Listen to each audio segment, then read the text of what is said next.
Opa! Bom dia, gente. Olha eu gravando um podcast depois de tanto tempo. Hoje já é dia 8 de abril e eu tô gravando esse que vai ser o primeiro podcast de maio. Se eu não me engano, ele é no dia 3 de maio, 4 de maio. Eu acho que é dia 4. Então, enquanto você está ouvindo esse podcast, está acontecendo a Bienal do Livro aqui em Minas Gerais, a Bienal Mineira do Livro.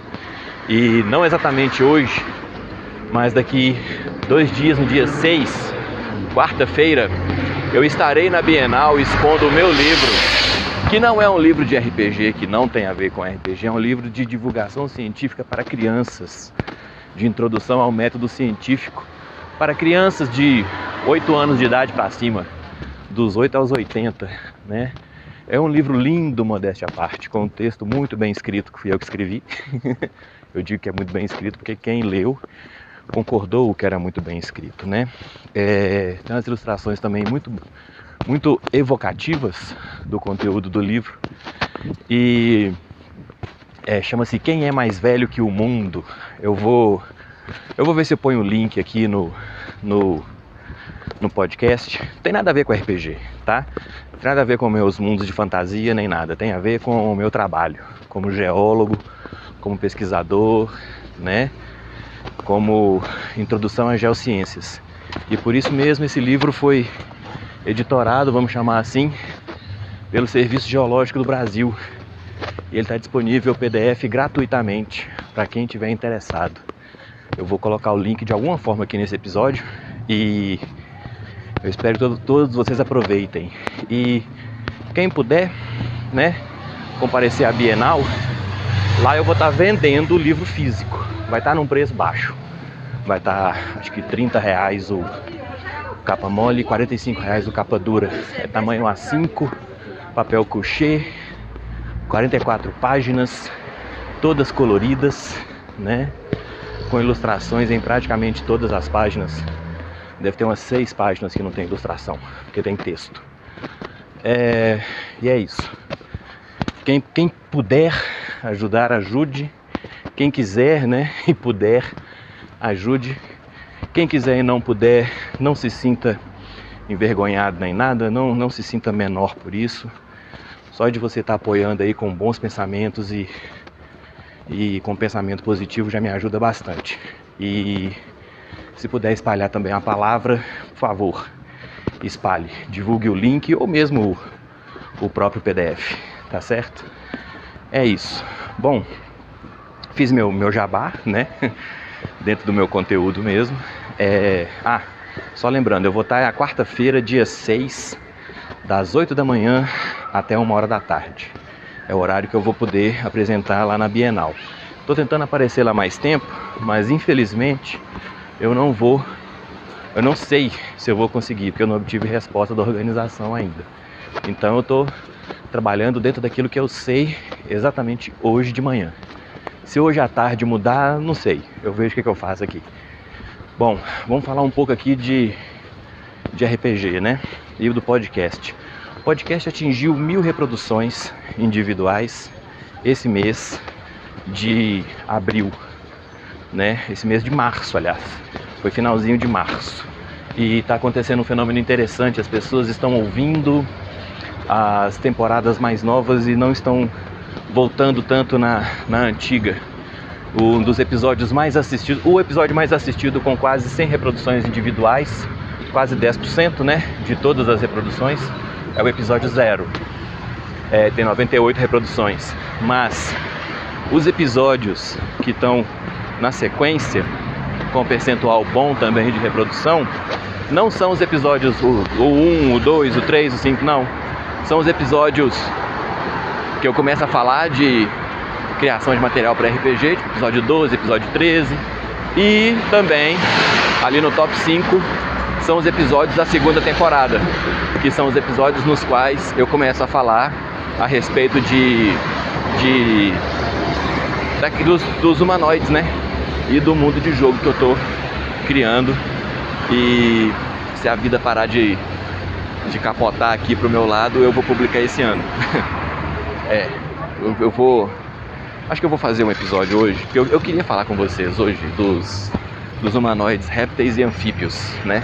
Mas eu não sei, porque eu tenho que dar uns updates a respeito da situação de publicação das coisas, né? Eu só tenho um canal de comunicação, que é esse podcast, e ele tem que ter conteúdo, né? Que eu mando pra vocês, que é o conteúdo RPGístico, vamos chamar assim, mas eu também tenho que dar update da situação do meu projeto, né? E o que tem acontecido, meus queridos, é que eu tenho tido alguns problemas pessoais para resolver, né? Umas questões de saúde mesmo, minha e da minha esposa, e isso tem complicado a minha vida, isso tem atribulado o meu cotidiano, de maneira que eu não tenho tido nem tempo nem cabeça para poder sentar e escrever. Eu também tenho meu emprego formal, né? Minha atividade como pesquisador do Serviço Geológico do Brasil, e devido a umas mudanças de demanda, eu tive de refazer um trabalho que meio que já estava feito.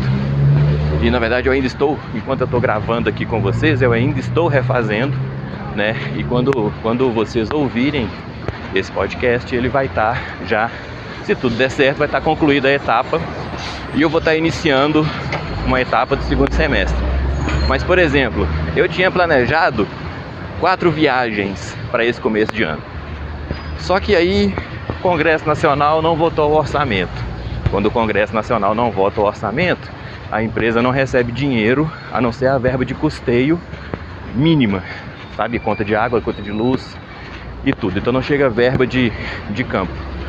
Quando o Congresso liberou a verba, que na verdade votou, né? Uma dessas viagens já era para ter acontecido e estava no meio da segunda viagem. E aí, esse dinheiro, resumindo a história, até hoje ele não chegou na empresa. Então as 4 viagens que eram para ter sido feitas nesse começo de ano, infelizmente ainda não aconteceram. Provavelmente acontecerão no segundo semestre, se tudo der certo, e por causa disso eu não estou tendo tempo para poder revisar texto, e eu provavelmente não terei tempo para poder escrever mais também meu material de RPG para esse ano, para poder publicar, né? Eu quero, mas a vida tá deixando? Não. Adianta reclamar? Não adianta também não. O que adianta é ir tocando o trabalho para frente, no passo que dá para ser tocado, sem abrir mão da parada. Então assim, o que eu tô fazendo é colocar as coisas no andamento, tocando tudo para frente, de pouquinho em pouquinho, dentro das minhas limitações, sem estressar demais com isso, tá? E fazendo de maneira que chegue algum conteúdo em vocês sem que ocorram atrasos. A ideia é essa, tá certo? Então, acho que era isso que eu queria falar de update, de situações e tudo. Então agora nós vamos entrar no assunto do podcast mesmo. Aí, ó, 8 minutos de preâmbulo. Vou ver se eu gravo um áudio mais longo hoje, tá? Até agora eu falei de uma galera, eu coloquei os humanoides, vamos dizer assim, como sendo indivíduos que não vivem conjuntamente, né? Quer queira, quer não, eu descrevi os humanos como sendo os humanos, eu descrevi os Eratas como sendo os Eratas, os Orins, os Caetir, os Orcs, cada um no seu cantinho, né? Pois é. Só que tem uma galera que eu acho que faz muito sentido que convivam conjuntamente. E essa galera são os humanoides, que são, vamos dizer assim, derivados dos anfíbios e dos répteis. Então, nesse grupo, a gente tem os mais famosos, que são os trogloditas, a gente tem os homens lagarto, a gente tem os Sahuagin, depende de como você pronuncia, os Kuotoa, e tem um que eu sempre esqueço, acho que são os Gripli, que são humanoides, todos eles humanoides, que são homem-sapo, homem-rã, homem lagarto, homem calango, homem teiu, né? Homem qualquer coisa, misturado com réptil ou anfíbio. E eu decidi que seria bom se eu agrupasse esse pessoal, se eu colocasse esse pessoal numa posição social diferenciada, né? E essa parada vai me ajudar no seguinte sentido: quando você pensa nos ambientes, quando você pensa no clima, quando você pensa nos espaços ocupados por eles, você verá que todos eles ocupam o mesmo ambiente. Todos eles. Charcos, pântanos, alagados, regiões de inundação, seja inundação sazonal ou permanente, né? De maneira que todos eles estão ali na beira de um brejinho, pegando uma água, seja ela mangue, seja ela água salgada, salobra, doce, o que quer que seja. E o que eu pensei? Se eu fizer esse pessoal separado, já é uma guerra pelo território. Já é assim, uma dificuldade interna, né? Então, o que eu pensei?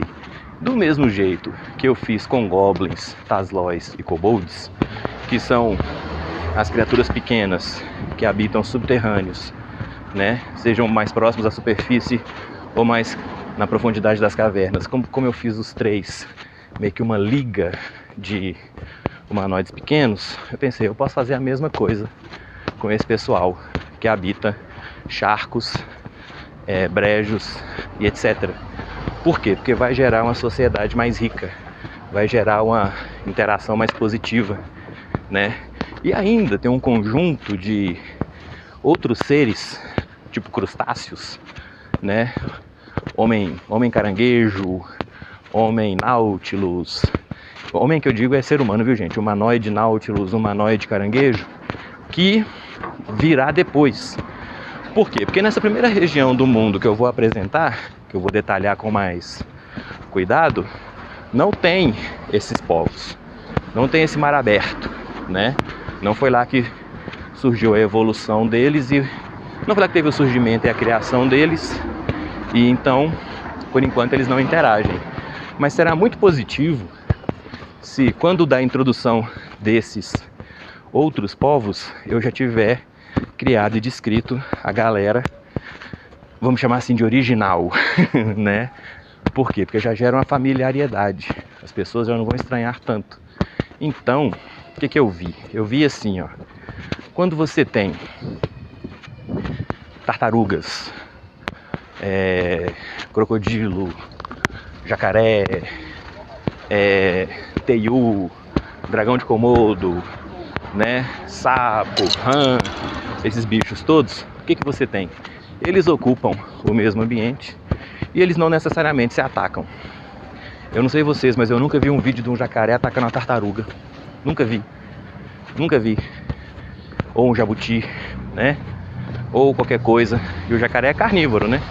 O crocodilo é carnívoro. Ou também o dragão de Komodo, que seria o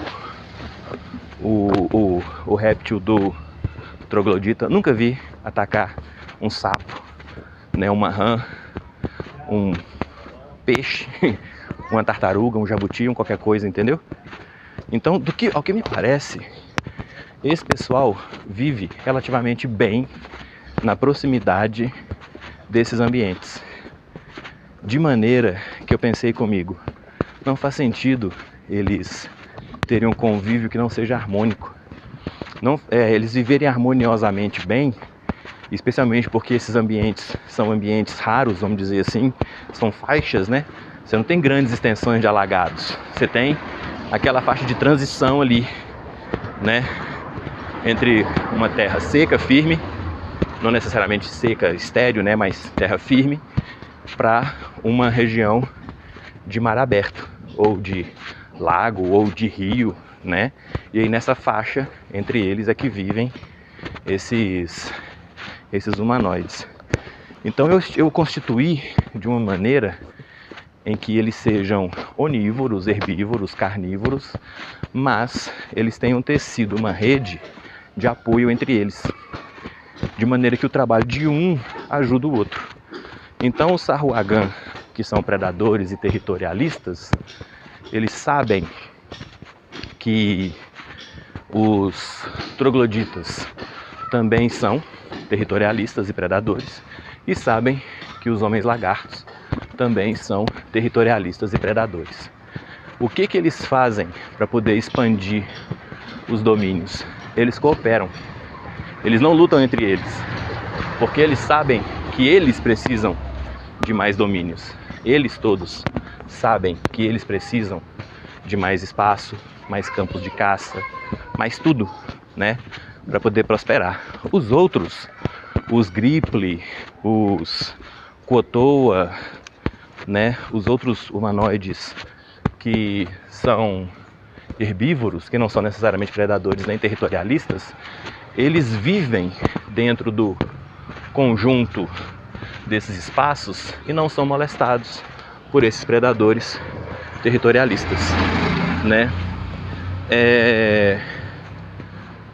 De maneira que eles são aceitos, mais ou menos como os tubarões não atacam as rêmoras, né, que ficam ali abaixo do tubarão.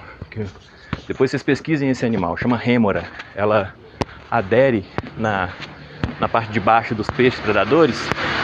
Ela tem uma ventosa, elas grudam ali, e aí toda vez que um tubarão, uma baleia ou qualquer coisa ataca e devora uma determinada criatura, essas criaturas ficam ali embaixo e dos fragmentos de alimento que sobram, elas abocanham e sobrevivem. Então elas não parasitam de fato, porque a ventosa é só uma ventosa mesmo, ela não drena sangue nem nada, ela só adere. Então aquele bicho fica grudado ali, e aí conforme o tubarão vai caçando, ele abocanha, morde e engole os bichos praticamente inteiro, né? Porque o tubarão ele é assim, ele não mastiga, né? E aí os pedaços de carne que ficam para fora, que caem, as rêmoras pegam. Os humanoides répteis, que não são predadores, eles têm essa existência mais ou menos do mesmo jeito. Eles vivem às margens, não necessariamente pegando as sobras, mas eles vivem às margens do território desses répteis caçadores. E o que eles fazem é desenvolver uma sociedade também que não dependa desses humanoides caçadores, porque eles também sabem se defender, né? E esses humanoides que são os caçadores, o Homem-Lagarto, o Troglodita e o Sahuagin, eles têm uma vantagem no convívio com esses humanoides que não são predadores, né? Com os Gripli, fundamentalmente, e com os Quotoa. Qual que é a vantagem? A vantagem é que, como esses pequenos humanoides proliferam também bastante, os espaços que eles, eu vou chamar de edificam, por falta de frase melhor, os espaços que eles ocupam e edificam, nidificam e edificam, né, costumam camuflar a existência dos homens lagarto, dos trogloditas e do Sahuagin, de maneira que eles conseguem se manter indetectados pelos seus inimigos, especialmente aquelas criaturas maiores que também são territorialistas, né? É sempre bom lembrar que o Sahuagin, eles têm um vínculo, por exemplo, com o subterrâneo. Então, quando um pântano deriva para dentro de uma caverna, quando um pântano é num território de sumidouro ou surgência e vai para o subterrâneo, os Sahuagin colonizam, também vale para os homens lagarto, né, e para os trogloditas, mas os Sahuagin, eles costumam ir mais fundo no fundo, sabe? E aí os Sahuagin, eles ocupam esses lugares e também conseguem expandir pelas profundezas. E aí, lá no fundo, onde os Sahuagin encontram esses outros predadores, é lá que eles vão, de fato, querer estabelecer uma relação de dominação. Porque lá é predador de topo de cadeia alimentar, vamos chamar assim, combatendo o predador de topo de cadeia alimentar. Então, por exemplo, quando chega, e aí já são bichos fantásticos, né? Porque não existe cadeia alimentar do mundo real que comporte o Sahuagin, não tem jeito, né? Ou o Homem-Lagarto, ou o Kuo-Toa, ou o Gripply, ou o Troglodito, ou quem quer que seja desses, né? O que você tem? Você tem que vai ter que aparecer um animal fantástico. Então um predador de subterrâneo famoso, vamos dizer assim, vai ser uma naga, né? Vai ser um dragão, vai ser um abolete, que é uma criatura da água, vai ser, dependendo se for numa fronteira mais fria, vai ser um remorraz, vai ser um outro animal místico que eu vou ter criado para o cenário, para competir, né? Vai ser um Amberhook, que é o tal do tríbulo brutal. Enfim, outras criaturas que ocupem outros nichos que não os mesmos nichos. Esse exemplo do Sahuagin, ele serve para o Homem-Lagarto, só que o Homem-Lagarto ele tende a ficar mais em superfície e em charcos que tenham cavernas secas. E aí existem razões que eu não vou entrar em detalhe agora, porque senão o podcast vai ficar muito maior, né? E também os trogloditas, que têm uma mesma relação, só que eles tendem a ser nos litorais de água salgada, né? Então já é um pouco diferente. Os homens-lagarto estão mais para água doce, os trogloditas estão mais para água salgada, os Sahuagin estão mais para qualquer água, né? E os Gripply e os Kuo-Toa estão mais para água doce também. Tem as contrapartes deles para água salgada, mas são muitos, eu não quero encher a cabeça de vocês com isso, né? Daqui a pouco vocês têm que desenhar um diagrama para poder entender do que diabos é que eu estou falando. O importante é que essas sociedades, elas vivem, elas coexistem num primitivismo aparente. Por quê? Porque as condições de reprodução, elas fazem com que esses povos tenham de manter grande parte do aspecto natural do mundo onde vivem. E também é uma maneira de fazer uma camuflagem boa para, às vezes, disfarçar as ocupações que se estendem por quilômetros, né? Às vezes, com centenas de milhares de indivíduos. As populações são imensas, são enormes. Basicamente por quê? Porque eles se alimentam de fontes primárias. Então essas fontes têm bastante alimento, bastante nutriente. Então eles progridem. Como dentro do território deles eles não se ameaçam e não tem uma ameaça grande que faça realmente frente, muitas vezes eles vão se multiplicando e vão expandindo o território sem que ninguém os contenha, né? De maneira constante e direta. De modo que é comum encontrar ocupações litorâneas em faixas estreitas, mas de quilômetros de extensão, por onde essas criaturas exercem um domínio quase que absoluto. E mesmo não sendo os grandes predadores, os pequenos, que são onívoros ou até herbívoros, eles têm uma vantagem enorme na questão da sobrevivência. Por quê? Porque eles conseguem se camuflar em meio a esses predadores. Então eles não são ameaçados de fato por ninguém. Não tem ninguém ali de fato medindo distância e alcance para eles. Eles simplesmente se imiscuem nas sociedades dos predadores. Os predadores não se sentem ameaçados por eles e não veem grande vantagem em eliminá-los, porque são inteligentes, não são criaturas realmente animalescas, são dotadas de intelecto. Então os predadores convivem, aceitam aquele convívio e, ao mesmo tempo em que permitem que esses pequenos se multipliquem, conseguem disfarçar e se camuflar e ocultar a própria presença de indivíduos que, às vezes, indivíduos de fora, né, vão passar no meio de uma ocupação, de um ninho, de um lugar de reprodução, de um lugar tradicional, desses povos e não perceberá essa ocupação, porque ela estará tão bem disfarçada, tão bem aderida ao ambiente natural, que tudo aquilo passa como se jamais tivesse sequer existido. Bom, essa foi a minha introdução para os répteis e anfíbios humanoides, né? Répteis e anfíbios do meu cenário. Depois eu falo mais a respeito de hábitos alimentares, visão no escuro, quem respira debaixo d'água, quem não respira embaixo d'água, quem precisa voltar para a água, quem não precisa, né?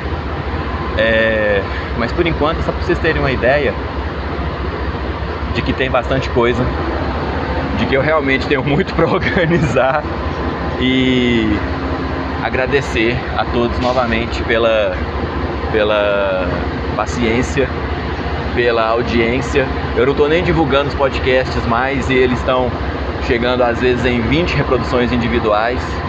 Significa que ele está começando a querer andar pelas próprias pernas. Isso se deve ao esforço e dedicação de vocês, né? Eu poderia prover conteúdo aqui uma vez por dia. Se não tivesse ninguém para ouvir, não teria podcast, não teria sucesso, não teria os números que, quer queira, quer não, encorajam a gente a seguir para diante, né? Então, se vocês continuarem ouvindo, eu continuarei gravando, tá certo? Agradeço demais. Se puderem compartilhar a palavra, por favor, compartilhem. Se puderem ir nos outros canais de divulgação, por favor, compareçam também. Será muito admirado e eu agradeço muito, gente. Ótimo dia para vocês, ótima semana. Hoje é domingo, né? Se você está ouvindo no dia que lançou, hoje é domingo. Ótimo início de semana para vocês e até daqui uma semana.